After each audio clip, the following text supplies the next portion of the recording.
My name is Enrique, and I want to share with you a chapter of my life that revolves around my relationship with Elizabeth. Our story began in college, when life seemed like one big adventure waiting to unfold.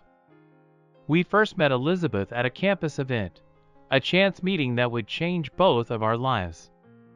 We were young, full of dreams, and ready to take on the world. Our connection was instant, a whirlwind of shared laughter and long conversations that seemed to stretch into infinity. Fast forward a few years, and Elizabeth and I were living together.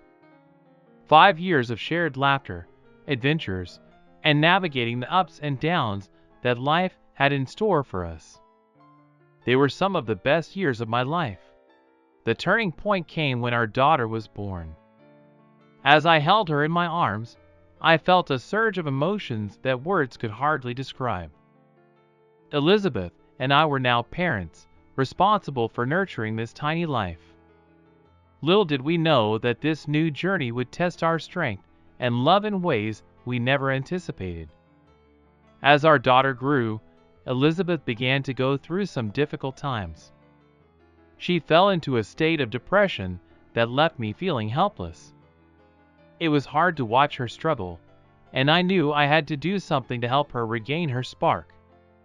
One night, after putting our daughter to bed, I sat down with Elizabeth for a serious talk.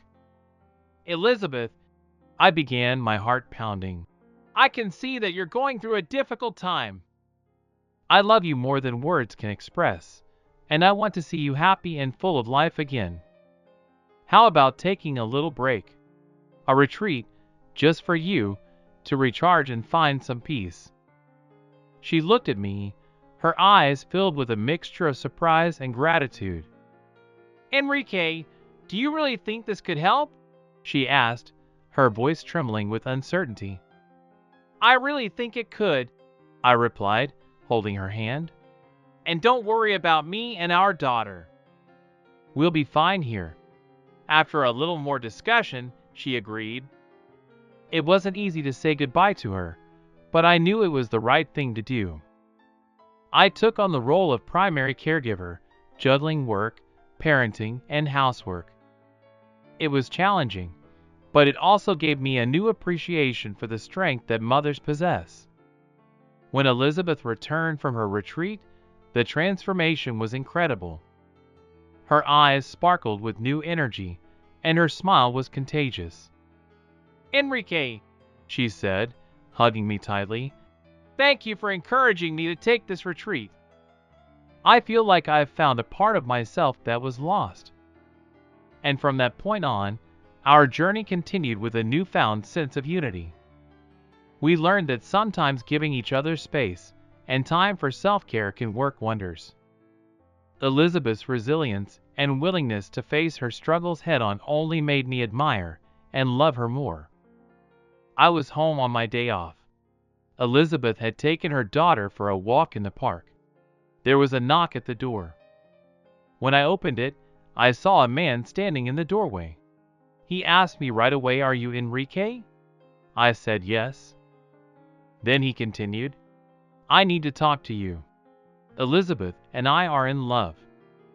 When she was on vacation in Turkey, we had an affair.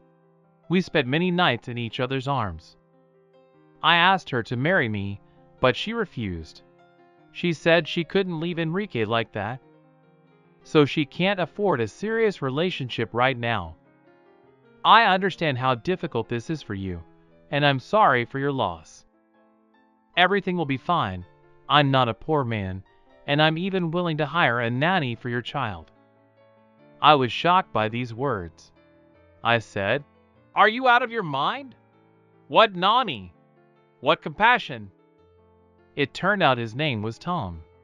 Tom said, "You're Enrique, Elizabeth's brother, aren't you?" I angrily replied that I wasn't her brother, I was her husband. After I said this, Tom was shocked. There was a look of surprise on his face. I invited him into the house and demanded that he tell me everything in detail. As it turned out, my beloved wife, Elizabeth, had spread her legs in front of Tom on vacation, spread them so much that Tom proposed to her. But Elizabeth turned him down with a sad story. She said she had a brother, Enrique, whose wife had recently been killed in a car accident. Enrique was left with a small child in his arms, and now she is helping him. That's why she's not thinking about a serious relationship. After this story, I realized why my wife's eyes were so bright when she arrived. Shortly after this story, my wife walked in the door. She walked in and saw Tom. It was clear from the look on her face that she suspected her deception had been exposed. Tom came out and said to me loudly so she could hear, "I think your wife has been serving men in hotels for money." As Tom left, I mustered the strength not to snap in front of my daughter. If I had, her body would have been chalked on the floor. I left that day, and 3 months later we were divorced.